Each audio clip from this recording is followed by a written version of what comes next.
Durant la projection de ce film plein d'émotions et d'enseignements, on a pu découvrir la bravoure de Souleymane Sangaré, une œuvre cinématographique qui met en lumière la réalité vécue par un sans-papier en terre française. Ému par le sens d'enseignement du film, le public, au sortir de la salle, n'a pas manqué d'exprimer son ressenti, à l'instar de Lisbeth Mabiala. Cela nous a fascinés en fait et il a su nous emporter du début à la fin du film. Je pense qu'à travers ça, c'est un message également qu'on lance à la jeunesse africaine de ne pas forcément considérer les pays étrangers comme Eldorado et que chez nous aussi on peut faire des choses, nous avons la possibilité de développer nos pays et si de manière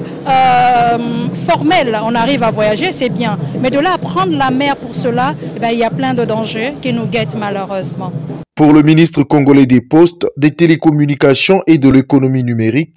Léon Juste Ibombo, ces festivités encensent les bonnes relations entre l'Union européenne et son pays. Cette coopération qui est très fructueuse, parce que dans le cadre du projet d'accélération de la transformation numérique, l'Union européenne a consenti d'offrir à la République du Congo un don de pratiquement 15 millions d'euros, ce qui n'est pas rien, pour amorcer la digitalisation de notre administration ainsi que de notre écosystème. Il y a aussi un prêt de la Banque européenne d'investissement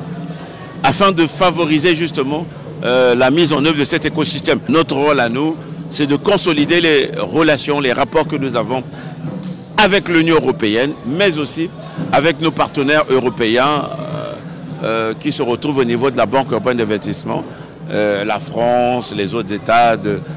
l'Union européenne. Lancé officiellement à travers ce film, les festivités de la célébration du mois de l'Europe se dérouleront à Brazzaville et Pointe-Noire.